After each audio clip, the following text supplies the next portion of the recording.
Inside the cold laboratories of Powers Industrial, Dr. Naveen Khan recalled the horror that had befallen him. Scientists trembled as black-clad ninjas emerged from the shadows. We could hear the guards pounding on the door, but we couldn't move. I could scarcely breathe, Khan recounted in his narration. The men in black, they had come out of the shadows. We hadn't heard a thing until they unsheathed their blades. Their presence shattered any hope for the clean energy future they were building. It was like I had fallen into another world, someplace strange and impossible. We weren't building weapons, we didn't deal in death. We were there to save lives, to build an energy source that would burn bright and clean for decades. A generator that could change the world. But there we were, and I knew that we would never see that future. It was the end for all of us. Chaos erupted as internal security tried to breach the room, but the intruders were ready. Suddenly, the power cut out completely, leaving a chilling darkness. What happened next was quick. I could barely process it. Our in-house security broke through the doors. The intruders seemed ready for the attack, and then the lights cut out entirely. I thought it was a power surge, but there was something wrong in the air. Something more than darkness. Then, unexpected help arrived in a flash of color. And then they came. A flash of red, blue, purple, orange. There was the glint of metal, the sound of blade on blade, flesh hitting flesh. When the light returned, the generator was gone. Dr. Khan stared into the strange, terrifying eyes of his saviors. It seemed like they were fighting them. For a moment, I thought I was saved. But as the lights came back on, I saw the generator was gone. And I saw them turn towards me, angry, more frightening than anything I'd faced that night. I saw their eyes, their inhuman eyes. Back in the present day in Gotham City, Batman stood tall, listening to the report from a still-shaken Dr. Naveen Khan. I've seen a lot of strange things in Gotham City, Batman, but I've never seen anything like this, the scientist pleaded. The generator, I can't imagine what it could do in the wrong hands. You have to stop them. With a sharp gaze from behind his cowl, Batman replied shortly and firmly, I will. Television news reported the theft of an $800 million generator prototype from the Park Row Laboratories. In a narrow alley, a pizza delivery man searched for his customer, confused. Anybody there? Got your pizza? Just says go to the lamppost on Ave X between 87th and 14th Ave. On the street? You've got to be kidding. Well, all right. Beneath the sewer grates, the Ninja Turtles were arguing. Raphael shouted, Hey, quit shoving! While Leonardo warned, you can't reach it. An optimistic Michelangelo chimed in, Dude, I can totally reach it. Which only elicited a sigh from Donatello. Sigh, Mikey. Using his sigh, Mikey managed to pull the pizza box down. There, he exclaimed gleefully. Leo reminded them to stay hidden. Come on, we don't want to be seen. As Mikey savored the aroma, Raph warned. Hey, that's for all of us. The narration closed by confirming their identity. They're ninjas.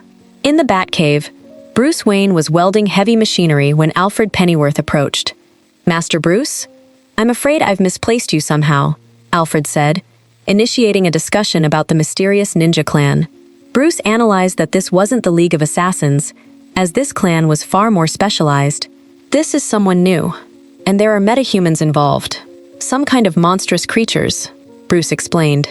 Alfred tried to remind Bruce of the upcoming anniversary of his parents' death, and suggested calling Lucius Fox or Damian Wayne for help, but Bruce refused. I don't need help on this. Of course not. Call them back and respectfully decline. I'm taking the car. In the sewers, Killer Croc led his men while holding a Batmobile tracking device he'd bought for $80,000. So it works? His henchman asked. Croc replied boastfully. Course it works. Paid $80,000 for the damn thing, didn't I? I'm smart like that. Folks get a glimpse of me and think, oh, that Killer Croc, he's just brawn, no brains. But they're wrong. Those laboratory raids mean that's where bats will be tonight. And guess which lab has the least cop protection? Wayne R&D. Lots of loot in there. Croc planned to strip the Batmobile to sell on the black market. The prize isn't what's inside the building, it's what he's going to park right outside. We strip it for parts and we're going to be rich for life. Killer Croc and his crew entered the Ninja Turtles' hideout.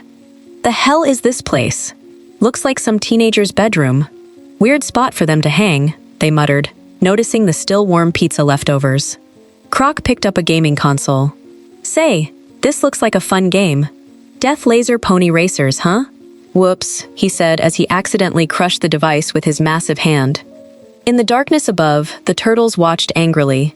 "No, my pony racers," Mikey whispered sadly, only to be silenced by Leo. Foot Clan ninjas infiltrated another research facility with lethal precision. They moved swiftly through advanced laboratory equipment, surrounding the working scientists before they could react. Batman emerged amidst a cloud of green gas in the laboratory, intimidating the Foot Clan ninjas surrounding him. "I've gone through the files. Everything else that was in this laboratory you could have taken from one of the labs you've already hit. I want answers," Batman demanded in a gravelly voice. "You know, I'm curious. What would a clan of ninjas want with an experimental signal amplifier? So, who's ready to talk?" Back in the sewers, a fight broke out. Donatello and Leonardo quickly incapacitated Killer Croc's men from behind. A startled Croc asked, "What was that?" as he saw his comrades taken down one by agile figures armed with bow staffs and sai. A terrified thug asked, What are you?"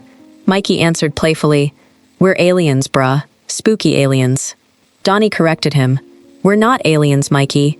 "Well, I guess it depends on how you define alien. I mean, we're definitely not from this world, but we're not from outer space, either."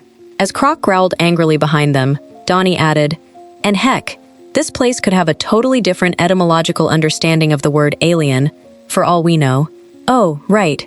Big monster thing." All four Ninja Turtles leaped to attack Killer Croc simultaneously. Michelangelo led the charge with his nunchucks, shouting vengefully, "This is for my pony racers." Batman was interrogating a cornered Foot Clan ninja. "Tell me what you are. Tell me what you want." The ninja stammered. "We are the Foot Clan. We are trying to get home." However, just as Batman asked, "Where are your metahumans?" a shuriken suddenly embedded itself in the ninja's chest before he could mention the turtles. Shredder appeared, standing atop a steel pipe in his gleaming, bladed armor. "This is not your battle, warrior. Our secrets will remain hidden," Shredder said menacingly.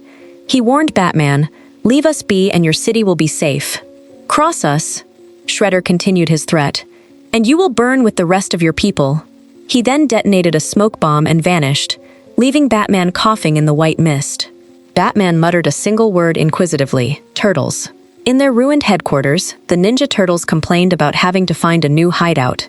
Raph was furious that the Foot Clan had escaped from Power's lab again. Master Splinter appeared to calm them. "You've done well, children." Splinter stroked Raphael's head, acknowledging that the place was no longer safe. They decided to leave. As they emerged onto the street surface, they were stunned to see the Batmobile parked there. "She's beautiful," Mikey praised with sparkling eyes. Donnie?" Leo asked, noticing his brother's awe. Batman watched them from the top of a building, his cape fluttering in the night wind. Splinter warned his sons as he spotted the dark figure above. "I think she's taken." Batman stared down at them intensely and whispered, "Turtles!" Michelangelo burst into TT's Pizza, terrifying the patrons. "Everybody run! There's a crazy guy in a bat suit trying to kill us!" "Ah!" he screamed while grabbing a pizza. He managed to ask, "Ah, hey, do these have anchovies?" before a snare cable yanked him outside violently. "Crud!" he groaned. Batman finally faced off against all four Ninja Turtles on the streets of Gotham. Leo ordered a coordinated attack. "This guy is fighting on a whole other level. We need to strike together. Overwhelm him." Batman, ready with his batarangs and taser equipment, replied coldly, "You're welcome to try." A fierce battle ensued. Batman skillfully dodged Donatello's bow staff and Leonardo's swords. In the chaos, Donnie accidentally struck Leo's head. "Oh, crap! Sorry. Batman used his agility to counter their attacks simultaneously. Raphael attacked in a rage. "What? You throw on some dumb Halloween costume and think you can shock us?" Batman caught Raph's size and activated a voice command to his car. "No. That's what the car's for. Tace. Level 7. A powerful electric shock surged through the cable, incapacitating the Ninja Turtle. Mikey tried to attack from the other side. "Hey, think fast." But Batman was already prepared to anticipate him. Batman moved with near-inhuman speed, landing a crushing kick to Michelangelo's chest that sent the turtle flying. "Whoa. Fast thinker," Mikey exclaimed, stunned by the Caped Crusader's reflexes. Batman stood tall now, gripping his opponent's weapons. Raphael's sai and Michelangelo's nunchucks, as if they were his own. With a cold, defiant tone, he stared down Donatello and Leonardo as they began to close in. "Who's next?" he asked. Leonardo lunged forward with both katanas, forcing Batman to parry a relentless flurry of strikes. Sparks flew as metal clashed against Batman's reinforced gauntlets. "Look, I don't know who you think you are," Leo snapped through gritted teeth, searching for an opening. "But you need to back the hell away from my brothers." Batman didn't flinch. Instead, he launched a precision counterkick, knocking the leader of the Turtles back. The fight came to a sudden halt as Batman voiced his accusation in a low, intimidating growl. "The break-in at Powers. You were there. You were a part of it." Leonardo, still catching his breath, immediately defended them. "We were trying to stop it." Before the tension could boil over again, an authoritative voice pierced the silence. "Enough."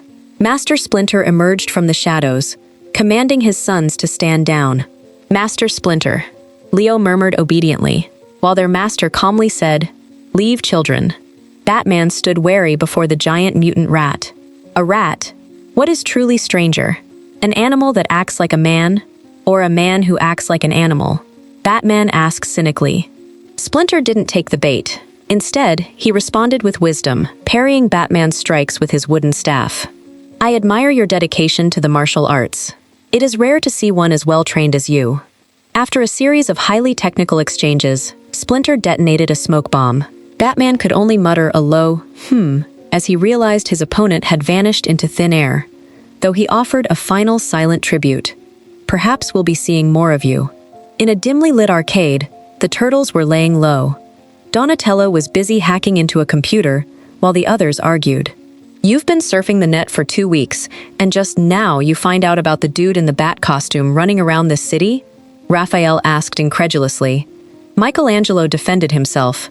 "Hey, just be glad I found an internet cafe with a back door that's easy to jimmy open. There's a lot of interesting differences between this world and ours." I got distracted. Mikey went on about his fascination with this new world, from movie stars to different elements, but he emphasized one point. Guys, we are agreed on the most important point, right?" Michelangelo cheered enthusiastically. That dude was freaking awesome. However, he quickly turned pensive. Unless he is a bad dude, then he is at least 40% less awesome, or does that secretly make him more awesome? I am going to have to make some charts. Raphael, having lost his patience, exploded. "So he's a nut in a Dracula costume who punches clowns. What's the big deal?" Donatello tried to correct the reference. "Dracula costume? What Dracula movies are you watching?" Raph didn't care and warned them not to get too comfortable in Gotham. "Stop worshipping some weirdo in a costume who just kicked all of our butts," he yelled in frustration. A relaxed Mikey simply offered, "Aw, is someone grumpy because the Batman stole his SAI? Does someone need a hug? Or a pizza? Or a pizza hug?" Leonardo stared into the distance, still replaying their opponent's fighting techniques in his mind. "I've never fought someone like him. Shredder, maybe. But it was different. He was testing us. Avoiding lethal blows, he wanted to figure us out. He was fighting like a detective. I've never seen anything like it." In another corner, Mikey was actually making a chart on a whiteboard, dividing Batman's attributes into awesome and not awesome columns.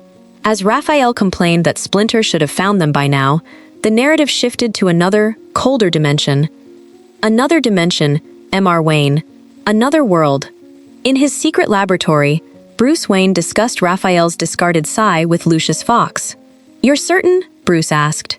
Lucius explained that the radiation readings were highly theoretical and unusual.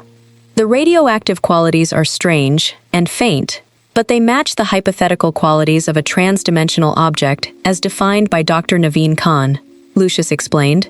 Bruce realized they were dealing with something from another world. Lucius added an even more grim fact about the fluid on the weapon.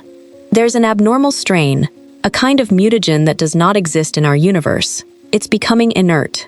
Without a fresh supply of mutagen, any creature affected by the substance would revert to its original form." Lucius explained the history of Dr. Khan, who had once worked for Wayne Enterprises on clean energy projects before becoming obsessed with a dimensional portal. Schematics were a bit overeager, but the science was really quite sensible. But we were talking about a project that would have cost billions, Lucius said. He informed Bruce that the missing key component was a resonance engine, which happened to have been moved from a Wayne R&D facility just before the attack that night. Bruce asked about its current location, and Lucius assured him it was under a dummy label in Central City. Bruce thanked him before Lucius took his leave. Nothing more thrilling than a good mystery novel and a glass of wine. But it seems like you'll be skipping the glass of wine tonight. Bruce immediately contacted Alfred via the Penny One comms channel. Alfred reported that the resonance engine had actually been stolen 6 months ago and was now on the black market, likely headed for Gotham. Bruce, pulling on his Batman gloves, muttered with determination, "They might not be turtle men much longer." He ordered Alfred to activate the Witch's Eyes tracking system throughout the Gotham sewers. "I suspect we'll find them in Midtown," Batman said as he donned his cowl. Meanwhile, on a monitor, the figure of Splinter could be seen lurking. At the foggy Gotham docks, the Penguin greeted Shredder with a dismissive tone. "You're colorful, Mr. Shredder, I'll give you that. I see you're a man who knows what impression he wants to make." Shredder, standing tall atop a pile of cargo, answered curtly, "I certainly am, Penguin." Penguin was pleased with his new connection, even though he hadn't seen the promised money yet. However, Shredder stared at him coldly from behind his iron mask and declared, "There is no money." Penguin was shocked. "What? Is this some kind of trick? Kill him. Kill them all." But before Penguin's goons could move, dozens of Foot Clan ninjas appeared from every direction, surrounding them with bared blades. Shredder walked calmly through the chaos, saying, "I don't care." Shredder easily overpowered Penguin, seizing the crime lord's throat with his spiked gauntlet. This city seems so ripe for empire, so caught up in its petty little politics. The criminal underworld run by a sad little man with a bird's name. A terrified Penguin tried to negotiate, offering money and weapons in exchange for his life. Shredder found it amusing and decided to let him live a little longer. A foot ninja reported no sign of the turtles or the rat, to which Shredder replied cruelly, "A pity, but no matter. If Dr. Khan is correct, simply leaving them behind will kill them for us." Inside a dark underground cavern, the turtles began to feel the effects of the fading mutagen. "Master Splinter, I don't understand. We're going to die?" Donatello asked anxiously. Splinter explained that they wouldn't die, but would instead revert to ordinary turtles. A desperate Michelangelo muttered, "Game over, man. Game over." Raphael, still wanting to fight, asked what they should do. Splinter realized that to return to their world, they couldn't do it alone. "We are going to require help if we are to return to our world. We cannot do this alone." They continued through the tunnels until they arrived at a massive, breathtaking chamber. Michelangelo's eyes widened at the collection inside. A giant coin, a Joker card, and a mechanical Tyrannosaurus Rex. "Okay, guys, if I'm dreaming, nobody is allowed to pinch me until I get to play with that dinosaur," Mikey cheered. They had unwittingly entered the heart of Batman's operations, the Batcave. Back on the balcony of the Iceberg Lounge, Shredder ordered Penguin to bring Dr. Khan immediately. A now subservient Penguin reported that his technicians had been working all night to activate the machine. "We've tapped into enough power to activate this machine of yours. It might black out the whole of Gotham City, but it will work," Penguin explained, looking out over the city he intended to rule alongside his new ally. As Shredder prepared to leave, Penguin wondered why he would want to leave a city with such potential as Gotham. Shredder explained his plan to rule 2 cities at once by keeping the portal open. "I will gather the resources and the rest of my men back home and return here." When Penguin tried to protest, Shredder immediately threatened him with the sharp blades on his hand. "If you have a problem with my plans, Birdman, I am happy to end our partnership earlier than scheduled." Penguin fell silent in fear. In a filthy cell, an exhausted Dr. Naveen Khan was visited by Foot Clan ninjas. "Please, I haven't slept in 4 days," he begged. But the ninjas forced him to activate the machine that could tear reality apart and kill thousands. Suddenly, Batman emerged from a smoke explosion, swiftly taking down the guards. "Batman, you can't do this alone," a trembling Dr. Khan said. Batman looked at him sharply and replied, "Who said I was alone?" In the massive portal engine room, Shredder and Penguin awaited activation. A ninja reported that Dr. Khan had disappeared. Shredder realized something was wrong just as the energy portal began to glow brightly, creating an ominous atmosphere in the room. Suddenly, a surprise attack struck the Foot Clan forces. Donatello, Raphael, and Leonardo leaped into the fray with their weapons drawn. "It's the damn BAT," Penguin growled, but Shredder corrected him with seething rage. "No, there are too many of them. This is the RAT and his turtles." Leonardo, appearing before Shredder, countered boldly, "Sorry to disappoint, Shredhead." A massive battle erupted in Penguin's headquarters. Batman fought shoulder to shoulder with the 4 Ninja Turtles against an endless wave of Foot Clan ninjas. Amidst the chaos of clashing blades and flying punches, Michelangelo shouted enthusiastically, "But this here is a totally awesome team-up." 2 hours earlier at Wayne Manor, Bruce Wayne was analyzing a holographic map of the city with Alfred. He realized the Foot Clan was gathering the final pieces of their puzzle at the Iceberg Lounge. "The power is all funneling to the Iceberg Lounge," Bruce explained. However, as he prepared to head to the Batcave, Alfred stopped him with a worried expression, pointing to his watch which was glowing red. "There's somebody down there already," Alfred whispered, realizing their secret base had just been infiltrated by uninvited guests from another dimension. Within the grandeur of the Batcave, Michelangelo couldn't contain his unbridled joy as he rode atop the giant mechanical Tyrannosaurus Rex.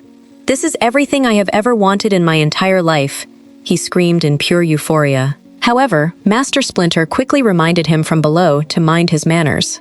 "Michelangelo, we must not disrespect the belongings of a man whose help we are seeking." Mikey, still wanting to have his fun, tried to bargain. "Aw, can't I disrespect them just a little bit longer?" To which his master replied with a firm no. Meanwhile, Donatello stood transfixed by the technological sophistication of the Batmobile and the central computer, murmuring in awe, "Is this what love feels like? I'm pretty sure this is what love feels like." Mikey called out from atop his dinosaur, "Well, somebody should probably get the memo to Donnie over there." Raphael and Leonardo walked past a row of Batman costumes displayed in glass cases. Raphael snorted in annoyance. "I don't like this place, man. This place is crazy." This is the kind of thing a crazy person would build. You know, the kind of crazy person who goes around at night with a mask and a cape and a car that looks like him. Leo tried to defend their host, saying, "No, you are missing a crucial point here. Think of how much more efficient we would be if we had these kinds of resources." When Raph sneered that Batman was just another guy in a mask, Leo asserted, "It's different. We're living up to a tradition." Raph remained skeptical, feeling Batman couldn't possibly understand their burden. "This guy, do you think he understands what's at stake for us? We have people back home who might die if we don't get back. April, Casey, they need us. A person like this, some kind of crazy loner in a cave, he doesn't understand what that sense of family even means." Suddenly, Batman appeared, perched atop one of the display cases, asking coldly, "Just what exactly?" Batman leapt down with a movement that sent a sharp clatter across the cave floor. Donatello, far from being intimidated, offered a technical critique. Actually, the defenses weren't all that tough on the southeast entrance to this cave system, about 600 feet down and a mile out. "I had this little fella." Batman cut him off with an urgent tone. "I need answers. Now. To everything." Splinter stepped forward to face the Dark Knight, accusing him, "You are playing a game of deception, Bruce Wayne. You know much more than you pretend, and you attempt to trick us into revealing more, showing our hand. Such tricks are not necessary. Tell us what you know." In the dim light of the cave, Splinter began to tell the story of their origins from another world, similar yet different. "We are from another world, Batman. A darkness has a name, the Foot Clan, and worst of all, their leader, the Shredder." Splinter explained how they were trapped in a deadly battle in New York against a trans-dimensional being named Krang, who then teleported them and the Foot Clan to Gotham so that nothing would stand in the way of his ambitions. He had found a scientist who might be able to bring him home, and finally take the power he has always believed he should have. However, there were fatal consequences for the turtles in this world. The mutagen in our blood will become inert. We will revert to base animals and lose ourselves forever. Meanwhile, a vigilant Alfred Pennyworth had activated the cave's full defenses, standing ready with a shotgun while muttering, "They will not be able to escape." Seeing Alfred, Michelangelo tried to break the tension. "Oh man, you've got a robot dinosaur and a robot British dude?" Alfred retorted with his signature dry wit. I assure you, while I am not a robot, I have a particularly good recipe upstairs for turtle stew. Batman immediately ordered Alfred to lower his weapon. Splinter pleaded for cooperation. Thank you, Batman. These are my children, my family. We need your help to find Shredder. We need your help to get home. Donatello, staring at Alfred, could only comment, so lifelike. Batman finally relented and promised, we will get you home, tonight. Because I believe Shredder's machine is ready to go online any minute now. Back in the present at the Iceberg Lounge, chaos erupted as Batman and the 4 Ninja Turtles stormed Penguin's headquarters. Michelangelo shouted gleefully, "What'd I tell you, Raph? We're kicking butt." To which Leo responded with an instruction. Focus, Mikey. Batman, while taking down Foot Clan ninjas, directed Leonardo.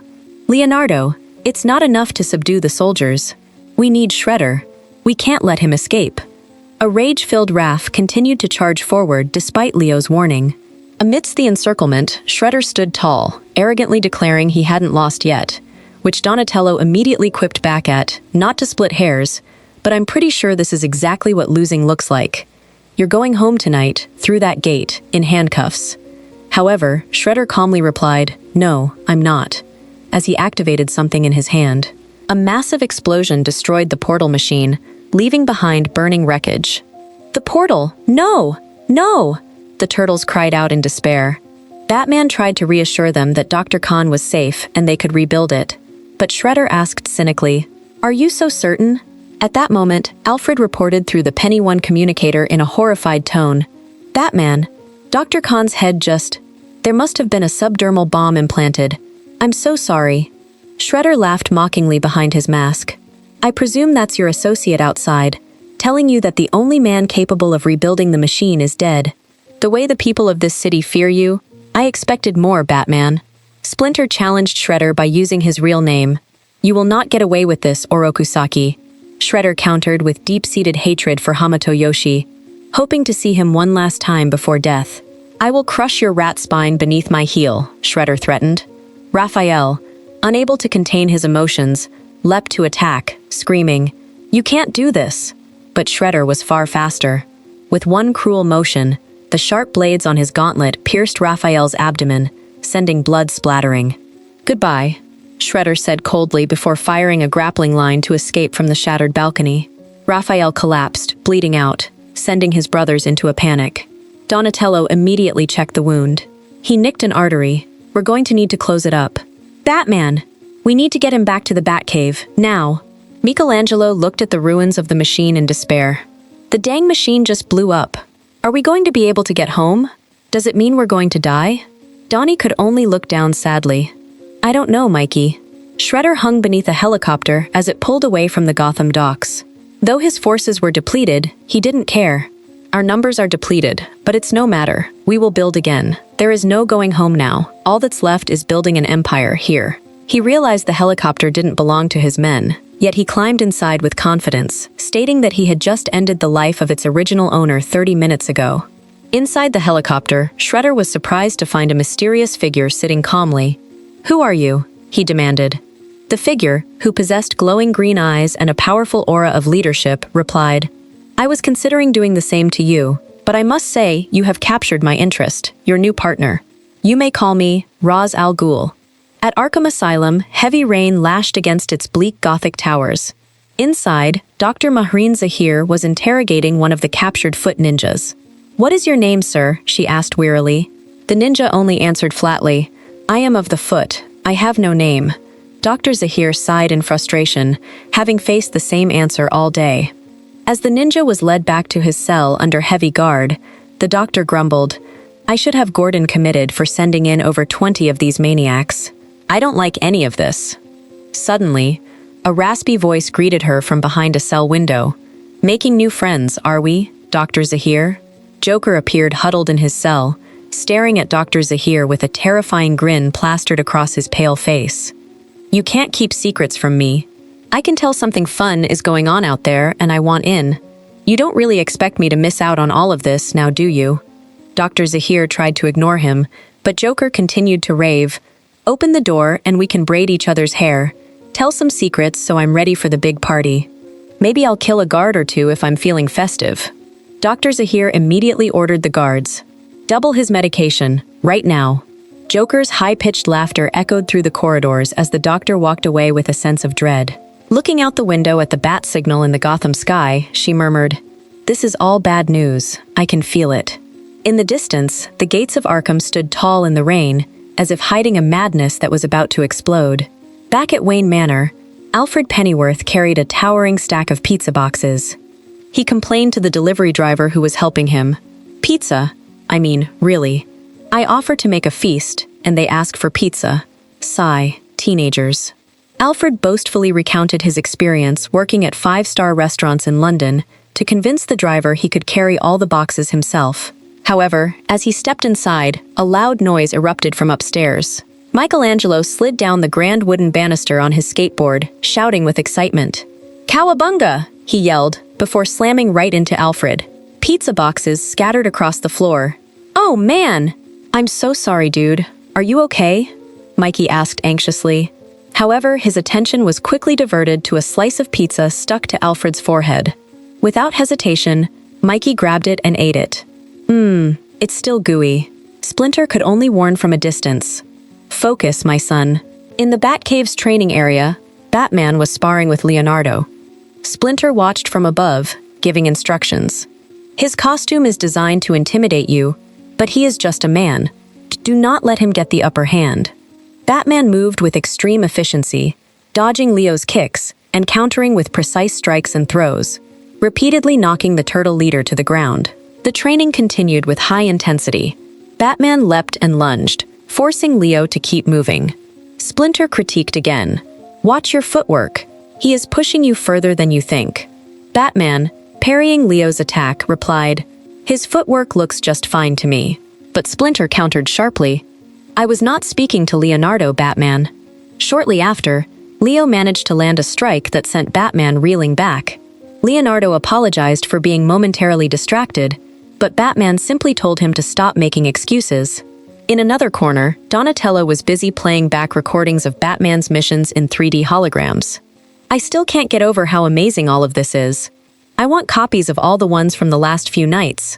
Look, there I am, knocking that dumb little guy's hat off." Batman approached with a serious expression, informing them that his friends in the Justice League had reviewed their medical data, but there was no solution other than returning them home. "But there might be a way to slow the effects," Donnie added, pointing to a DNA model on the screen. Alfred walked past them, carrying Mikey's skateboard. "Calling me dude is not helping your case, young Master Michelangelo. I am keeping the skateboard until you learn not to use it in the house," Alfred stated firmly.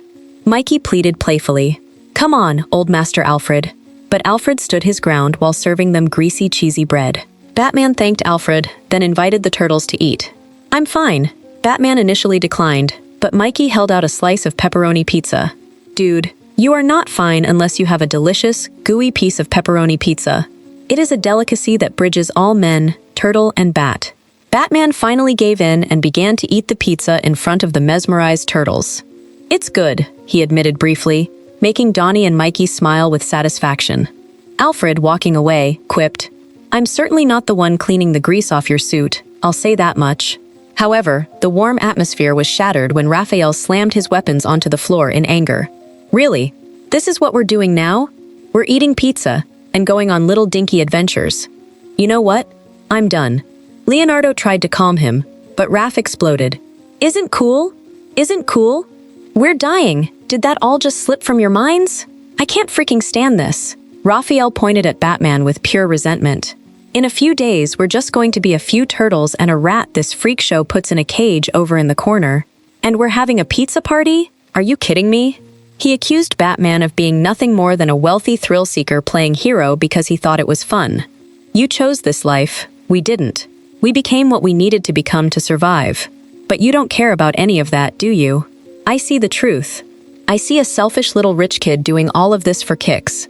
And that's not someone I'm going to put my faith in."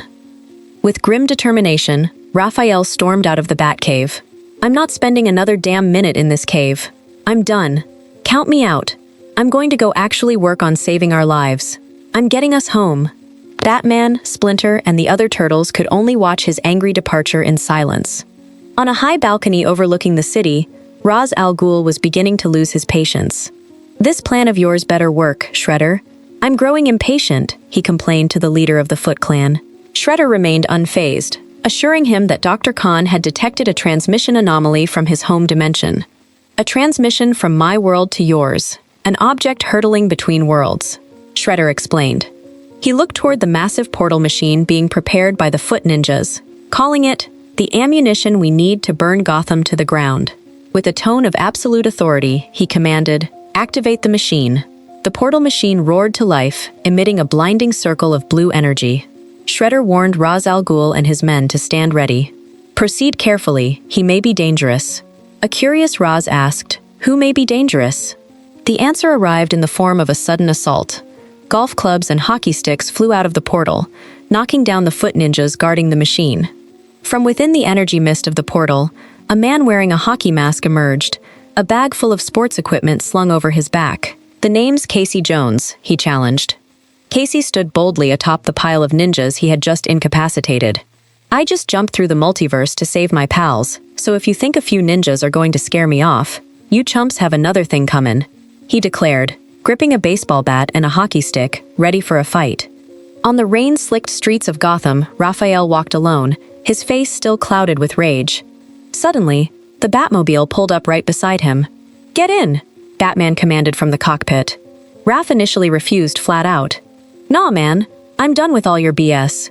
But Batman remained calm and said, "Raphael, I want you to understand something about me. After that, we can go our separate ways." Batman even promised not to tell Raph's brothers about the meeting. Finally, Raph relented and climbed into the car. "Better than the rain, anyways. Can't you live closer to Gotham? I mean, seriously." Inside the Batcave, the system alarms blared loudly. "Oh God, what's happening? Did I break something?" Michelangelo asked in a panic. Alfred Pennyworth quickly checked the monitors and reported a trans-dimensional energy spike at a warehouse in the Narrows. Leonardo realized the urgency of the situation. "We're going to need to get into the city fast." Alfred informed them that Master Bruce had already taken the Batmobile, but Donatello pointed toward the collection of other vehicles with a sly grin. I think you mean one of the Batmobiles." Despite Alfred's stern protest of "No, absolutely not," the Turtles went ahead anyway, taking one of Batman's backup cars and roaring out of the cave. Batman took Raphael to a dark alleyway known as Crime Alley. "What is this place?" Raph asked, looking around at the dilapidated surroundings. Batman answered in a heavy voice filled with grief. "This is where I watched my parents die, Raphael." He recounted the childhood tragedy of how a common mugger shot his parents dead just for the money in his father's wallet and his mother's pearl necklace. "I was 8 years old," Batman murmured, staring blankly at the wet asphalt. Raphael was stunned, his anger instantly dissolving into sympathy. I'm so sorry," he said sincerely. Batman explained that his goal in bringing Raph there wasn't to make him feel guilty, but to help him understand why he does what he does. It took him decades to rebuild himself into someone strong enough to ensure such a tragedy wouldn't befall another family. "So please, help me save you and your family," Batman requested. Mid-conversation, Alfred contacted them via radio, reporting that the other Turtles were heading to the location via an unusual mode of transport. Batman called Raph to action. "Come on, Raphael, we have work to do." Raph nodded firmly. "I guess we do." The Batmobile, driven by the Turtles, smashed through the warehouse wall, shattering it into pieces. "Oh God, Batman is going to kill me," Donatello groaned as he saw the damage to the car. However, their attention was quickly diverted to the figure of Casey Jones crawling through the wreckage. "Casey? Casey, is that you?" Michelangelo shouted in excitement. A battered Casey explained that Shredder and a mysterious man in a green cloak had just seized 5 canisters of pure mutagen he had brought to save them. "I was focused on surviving, man, and I barely did that," Casey wheezed, gasping for breath. Under an increasingly heavy downpour, Shredder and Ra's al Ghul stood before the ominous iron gates of Arkham Asylum. Carrying the canisters of glowing green mutagen, they stared at the grim building. Casey Jones provided the last bit of information he had overheard from their enemies. "Does Arkham mean anything to you guys?" Batman stood atop a building with Commissioner Gordon near the glowing bat signal. Gordon looked exhausted and stressed. "Jim, tell me what's happened," Batman asked. Gordon sighed, admitting he missed the days when every problem had a simple answer. Just tell me you don't have any more headaches tucked in those gauntlets of yours, Gordon pleaded, glancing toward the shadows behind Batman. Leonardo and Raphael emerged from the darkness, startling Gordon so much he nearly dropped his glasses. Batman assured him they were friends. Gordon then reported the horrific situation. Jeremiah Arkham had been found pinned to the gate with 4 katanas, and Arkham Asylum had now fallen to the Foot Clan. From our helicopters, it looks like the whole place is teeming with armed guards. And I mean armed to the teeth, Gordon explained. Suddenly, Oswald Cobblepot, alias the Penguin, appeared from the shadows, looking disheveled and terrified. Penguin begged Batman for help because Shredder had seized all of his resources. Leonardo was skeptical. Why should we listen to you? Penguin insisted he was risking his life by betraying Shredder. I'm here to help you stop this maniac and his new partner, Penguin stated firmly. Batman mentioned the name Ra's al Ghul, with a tone of caution, which Penguin confirmed. The League of Assassins had joined forces with Shredder. A desperate Gordon asked, Batman, can you help us? Batman and the Turtles immediately moved toward Arkham, swinging between the buildings of Gotham. Leonardo asked who Ra's al Ghul really was. He's one of the most dangerous men on the planet, Batman answered, adding with grim determination, but so am I. Suddenly, Leonardo groaned in pain and collapsed on the rooftop. Ah, Leo, what's wrong? Raphael shouted in a panic. Batman quickly checked Leo's condition and realized the bitter reality. It's starting, the mutagen is wearing off. In stark contrast to the tension outside, Michelangelo and Donatello were busy playing a video game called Pony Racers in the Batcave. Come on, just a little more, Donnie muttered tensely before Mikey cheered wildly. Yeah, in your face having won the race. Casey Jones, who had just entered the main area of the cave, could only stare in disbelief at them relaxing in such a high-tech facility. So, this is what you've been getting up to, huh? In a weird cave with a dinosaur, Casey remarked sarcastically. Casey urged them to get serious as the situation was becoming dire. Michelangelo explained that their brothers were out on secret Batman missions, doing secret Batman things. Donatello made the excuse that he needed his beauty sleep after crashing the Batmobile. However, their casual conversation was cut short when a cold voice addressed them from above. I'll be the one deciding what's important from here on out. Robin, also known as Damian Wayne, appeared perched atop the Batcomputer with a sharp, condescending glare. First on the list, tell me who you are and what you are doing in my cave, he demanded of Casey and the Turtles. A confused Donatello asked who the kid was, to which Damian replied threateningly, Your worst nightmare. Casey Jones laughed dismissively. What are you, 5 years old? He tried to ruffle Damian's hair, but with incredible speed, Robin slammed Casey to the ground, leaving him sprawled over leftover pizza boxes. Michelangelo and Donatello immediately drew their weapons. You don't want to do this, kid, Donatello warned, as Damian unsheathed his katana with professional precision. A fierce battle broke out in the middle of the Batcave. Damian Wayne proved his reputation as the son of Batman by taking on both Michelangelo and Donatello at once. With extraordinary agility, he leaped and landed precise kicks and sword parries, leaving the 2 Ninja Turtles overwhelmed by the Boy Wonder's fighting techniques. Michelangelo managed to grab Damian from behind, but the boy continued to struggle. Damian asked angrily if they had hooked up a game console to his Batcomputer. Yeah, how could you not want to play on that thing? Have you seen it? Michelangelo shot back. Donatello kept trying to explain that they were Batman's allies, not thieves. Prove it, Damian challenged, still poised to strike, just before his father's deep voice called his name. Damian. Batman emerged from the shadows, carrying a helpless Leonardo. Stand down, Batman commanded his son curtly. Raphael, Michelangelo, Donatello, and Casey immediately rushed over, their faces full of anxiety. Leo, what's wrong with him? They asked in unison, as they saw their leader slumped in Batman's arms. Alfred and Master Splinter quickly brought a gurney to lay Leonardo down. Splinter looked at his son sadly. I'm not sure there's anything we can do. Casey Jones explained that Leo's body was going into shock because the mutagen in his blood was dissipating. Casey then showed them a device called the slingshot that he had brought from his dimension. If I get the right power boost, I can get us all home, now, Casey explained. However, they only had a short window of time before the portal would become unusable for weeks.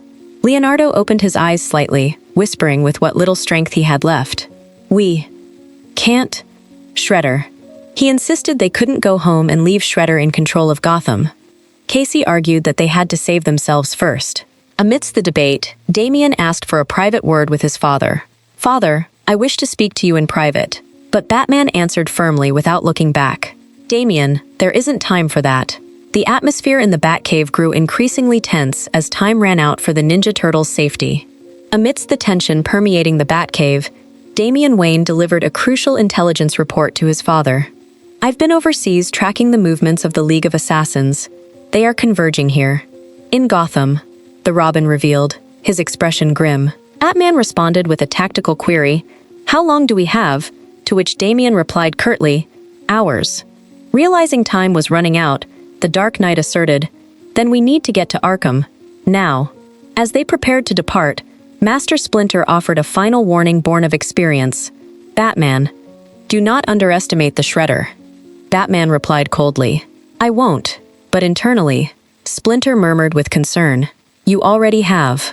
Splinter detailed his analysis of this deadly alliance, noting that Ra's al Ghul surely planned a betrayal to seize the spoils of Shredder's conquest. "But you don't see the double-cross coming from Shredder himself. You don't know the lengths to which he will go in order to win," Splinter added. Meanwhile, Alfred Pennyworth attempted to offer a high-tech solution. "Sir, perhaps it's time to debut the Intimidator suit." However, Batman refused, as the massive armor was not yet perfected. Before parting ways, Raphael shook Batman's hand with newfound respect. "It was an honor working with you, Batman," he said, to which Batman replied briefly, "Likewise." The farewell was emotional for Michelangelo, who immediately pulled Batman into a tight hug. "Aw, man. It can't be over already," he lamented. Batman could only mutter softly, "Mikey," before Damian urged, "Father, come on."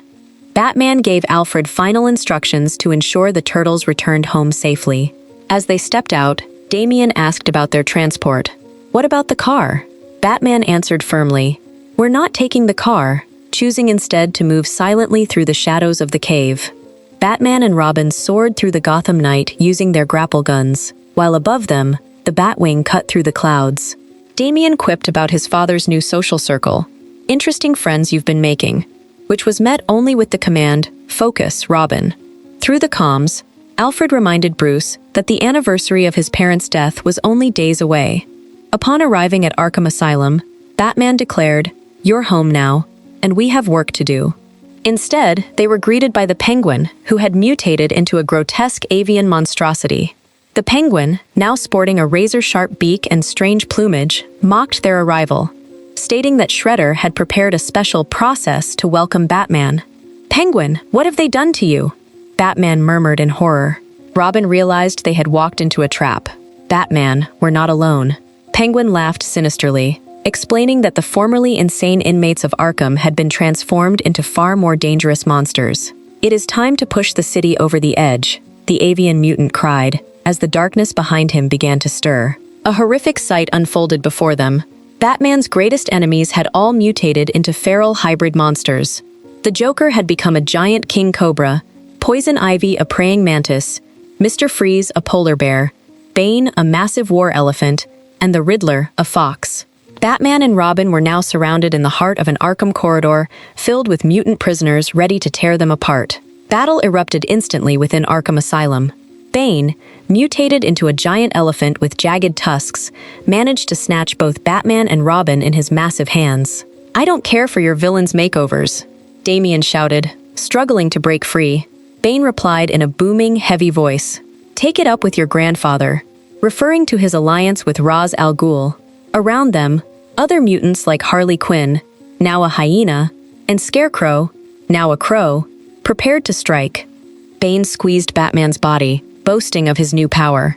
"I've never felt strength like this." Batman, pinned, growled back, "You won't feel it for long, Bane." With his remaining strength, Batman activated a high-voltage electrical discharge from his gauntlets, shocking Bane's nervous system. The elephantine monster howled in pain as bolts of electricity seared his skin, forcing him to release his grip. As Batman and Robin broke free, a hysterically laughing Harley Quinn swung her giant mallet at them. Batman and Robin moved with perfect synchronization. Robin landed a heavy kick to the face of one mutant, insisting they find Ra's and Shredder immediately. However, Poison Ivy, now a giant praying mantis, ensnared Batman in powerful vines. Simultaneously, Mr. Freeze, in his polar bear form, fired his ice cannon, encasing Batman in a massive block of cold, hard ice until the hero was rendered immobile. Back in the Batcave, alarms blared as Alfred tried to contact Batman to no avail.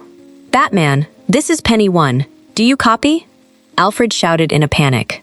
There, the physical condition of the Ninja Turtles was becoming dire as the effects of the mutagen began to fade. A pale Raphael tried to stand.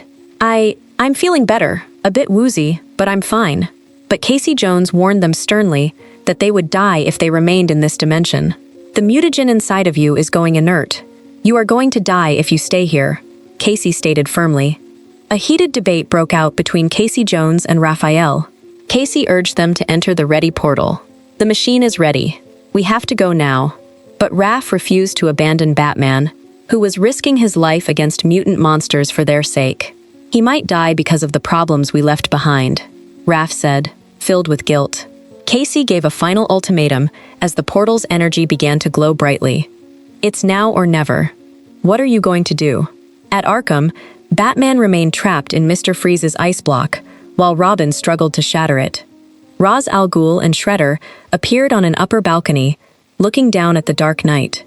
Batman shouted a challenge for Ra's to face him directly, but Ra's only laughed arrogantly. "I am not above collaboration when I find a like-minded ally," Ra's said, explaining his grand plan to spread the mutagen to every major city in the world. Shredder added dismissively, "I expected more of a fight out of you, warrior." The Joker, now a Cobra Man, slithered toward the frozen Batman, trying to force Batman's lips into a smile. "Smile, Batsy," he hissed terrifyingly. Joker rambled about mixing the mutagen with his laughing gas. Suddenly, a surprise attack struck Shredder from the darkness. Raphael appeared, exploding with rage, thrusting his weapons at Shredder while shouting, "Sorry, Shredhead." It turned out the entire team of Ninja Turtles and Master Splinter had decided to return and fight. "We couldn't leave you behind, Batman. This is our mess. We're going to clean it up," declared Leonardo, who had now recovered. Donatello immediately approached the ice block imprisoning Batman, pulling out a sophisticated heating device he had modified. "I tinkered with it a bit. I think you'll be pleasantly surprised," Donnie said as the device emitted a burst of thermal energy, melting Mr. Freeze's ice in an instant. Michelangelo went into action with his signature style, snatching Mr. Freeze's ice weapon and using it to freeze Poison Ivy. "Raph, look, it's a polar bear with an ice gun. How freaking cool is that?" he cheered. Leo reminded him to stay focused as they fought off the Foot Clan ninjas trying to surround them. On the balcony, a furious Ra's al Ghul saw his plans being disrupted and ordered Shredder to finish them all. "They must die, and quickly," Ra's growled before leaping down into the fray. As the ice finally shattered, Batman emerged, not in his usual costume, but in the massive Intimidator suit, bristling with heavy weaponry. "This ends now," Batman growled, his voice mechanical and intimidating. Shredder stood stunned at the sight of the giant armor. "You think that pathetic suit can do your fighting for you?" Batman replied curtly, "No, but it will hurt." Meanwhile, Master Splinter nimbly used his staff to parry mutant attacks, remarking that this new weapon would serve them well. The climactic battle erupted with devastating force. Leonardo traded blows with Ra's al Ghul in a highly technical duel. Ra's mocked Batman for sending children to fight his war. On the other side, Batman, clad in the Intimidator suit, launched a hydraulic-powered punch directly at Shredder. The blow was so powerful it shattered Shredder's bracers with the loud crack of rending steel, sending the leader of the Foot Clan reeling back in a humiliating defeat. Cornered and desperate, Shredder began to employ his underhanded tactic. While struggling against the onslaught of Batman's heavy armor, he roared, "You think you are the only one with a trick up his sleeve?" Instantly, a gout of flame erupted from his gauntlets, forcing Batman to recoil. "Burn," Shredder hissed with pure malice. As the Dark Knight fought to stabilize himself, Shredder lunged forward, asking sneeringly, "Any last words?" Batman simply replied with cold composure, "Closer." In another corner of the fray, Ra's al Ghul landed a heavy kick to Raphael's face. "This is futile," the demon's head mocked as he watched the turtles struggle. Shredder now gripped Batman by the throat, challenging him. You want to look me in the eyes? Donatello realized the sheer perfection of Raz's technique, noting, he's blocking every blow. But Leonardo refused to back down, commanding his brothers, just keep powering through. Batman, his face streaked with blood beneath his cowl, stared intensely at Shredder. No, I want you in the right position, he muttered coldly. For this. Suddenly, Batman released a massive kinetic shockwave from his suit, blasting Shredder back with such force that he crashed through a glass window and was sent hurtling away. Meanwhile, Leonardo spotted a gap in Ra's al Ghul's defense and shouted, "Attack him together."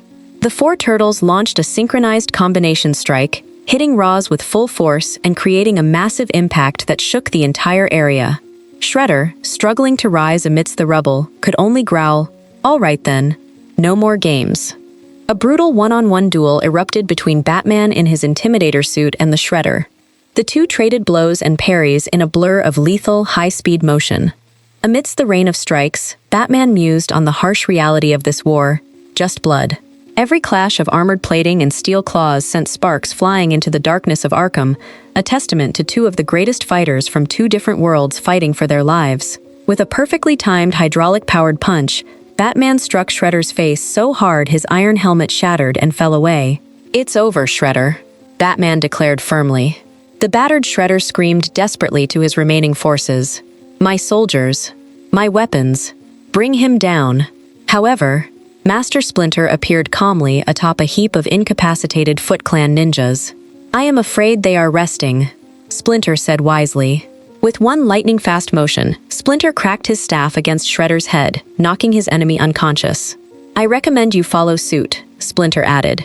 Ra's al Ghul, seeing his allies' defeat, began to panic. No, I won't let this happen. Assassins, take your positions. I need you to overwhelm the asylum now." Damian Wayne appeared with an arrogant poise above the assassins he had already neutralized.